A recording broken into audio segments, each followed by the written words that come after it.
with that, we're just days away from a new UAAP basketball season. Now, what can fans expect dito sa season 85, which begins this weekend? Joining us now to go all out on the story is UAAP Executive Director Rebo Saguisag. Good morning to you, Sir Rebo. Yes, good morning. So and nice welcome dito sa studio. Nice to Yeah. have you with us. I guess this is also your statement to show, yes, we are ready to go full on with the UAAP season. I mean, tell me a little bit about this. What actually made you decide, guys, it is time that we have to do all sports, not just like a few this year?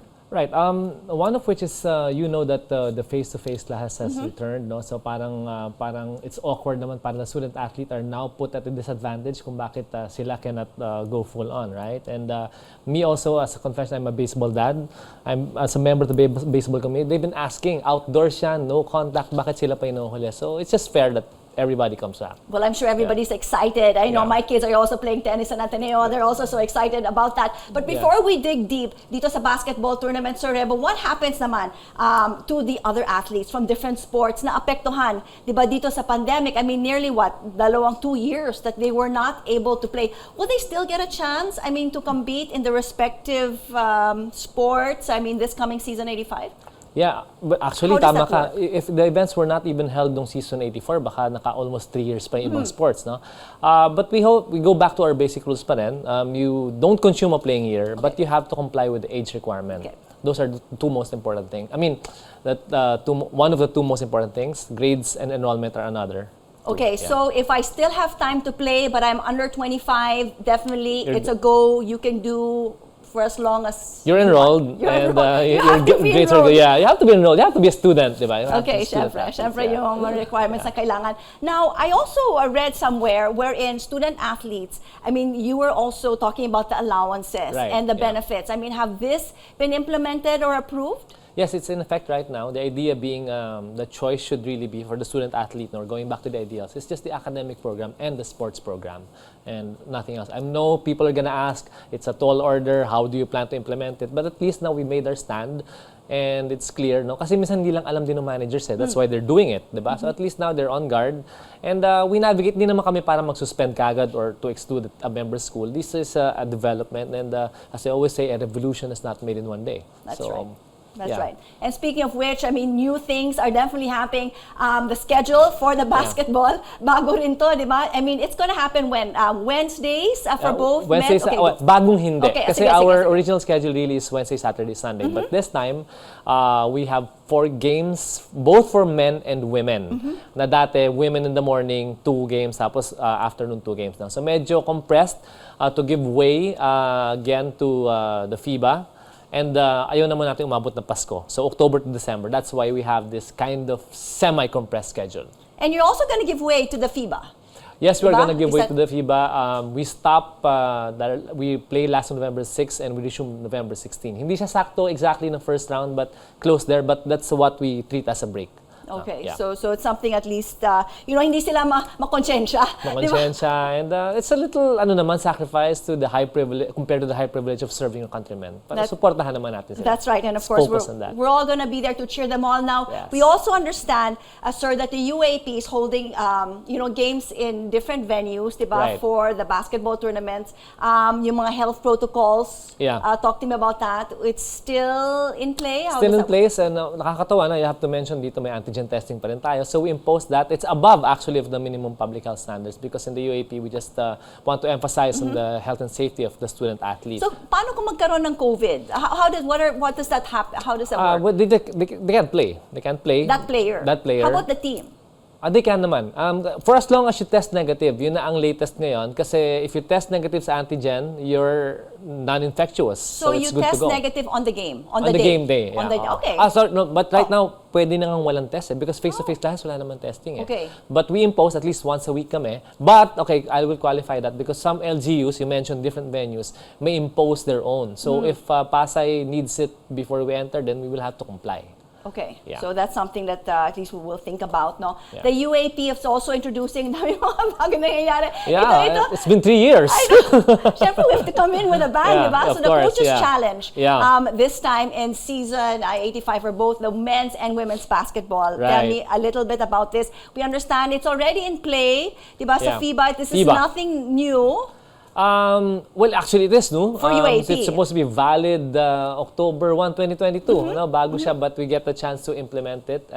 Again, it's not unique to the UAP. We're just complying with international federation rules, which is FIBA. What does it mean? I mean, what is it technically? Who Okay. can call the challenge? Is it the head coach? Good question. It's actually called the Head Coaches Challenge, or Okay. HCC. So only the Okay. head coach ang Only. pwede mag-challenge. Okay. By making that TV sign Yes. as a challenge, you get one. But regardless of the results, sa NBA kasi pagka Mali nanalo o ka, tama? you get to keep it. Dito hindi. You make challenge that consumed na, whether tama ka or mali. Okay. And not all calls are subject to the challenge. So paano yun? Only certain criteria kasi yung judgment calls, you cannot challenge anymore. But yung mga crucial like goaltending within the last 2 minutes, last touch, whether or not yung shot clock has expired, yun naman, naka-enumerate yan according to FIBA.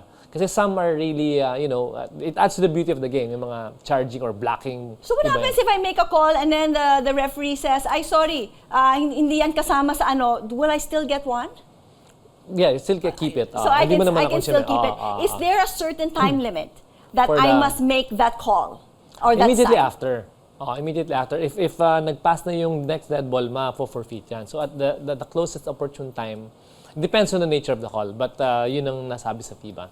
Okay, so this is Yeah. definitely something exciting. Something exciting. That we can look yeah, forward yeah. to, di ba? And the coaches look forward to this. Ay, nako, I'm sure the fans will look forward to it as well as ay sabi ko nga ba, mali yan, di ba? I mean, we can Yeah, definitely hear. I'm sure the coaches and the fans And are the looking fans, forward to this. Yeah, we can yeah, hear a lot yeah. of that. Well, of course, one thing I do want to talk to you about as well is the former PBA team governor, yeah. Vicky Bachmann, is serving as the UAP basketball's commissioner for the next, not only one season, di ba, but two seasons. And of course, I've read that he says that this is to improve the officiating Yeah. ng leagues, which is one of his main goals. Yeah. Tell me a little bit, what's it like working with him and the goals that he has set foot for UAP? Right. Okay, so maganda yung sinabi niya, no? It was really a negotiation na talagang, actually aligned din naman with UAP na continuity, so it has to be at least more than 1 year, would give him a chance to correct, no? But it's each commissioner is unique, and I've enjoyed working with all of them. But si Commissioner Bachmann kasi is unique in what he brings to the table.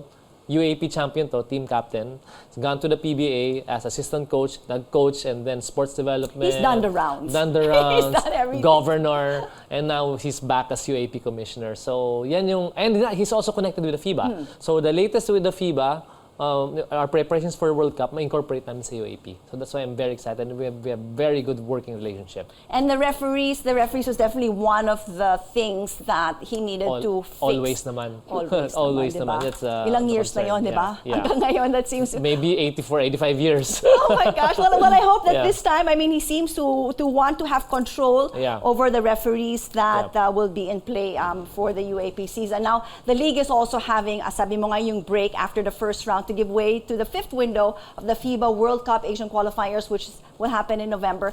And not only that, but we also have a couple of the UAAP standouts sa Gilas, which includes Carl Tamayo and Kevin Akiambao. Yeah. But we also saw, this seems to be something that's getting more and more popular. UAP players like SJ Balinghel and RJ Abarientos choosing to forgo actually their playing years to be able to play abroad. Is this something that you should be concerned about or we should be concerned about? Okay, first, clarification. We have to make a distinction, particularly in the case of SJ, because si SJ gumraduate.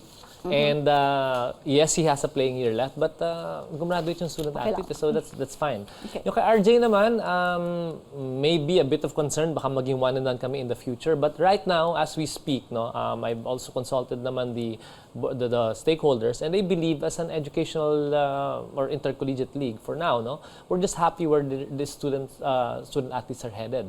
It means more opportunities and give them the best way or opportunity to succeed. There you go. Well, things are definitely looking up, having you here in the studio. Yeah. And of course, UAP happening in October. Things are starting to look bright. Thank you so much. Thank you for having me. Shout out to Andre. Yes, right? Andre, you're missing out. You're missing out here. Thank you so much for joining us here, Sir Rebo. Once again, we just spoke to UAP Executive Director Rebo Saguisag.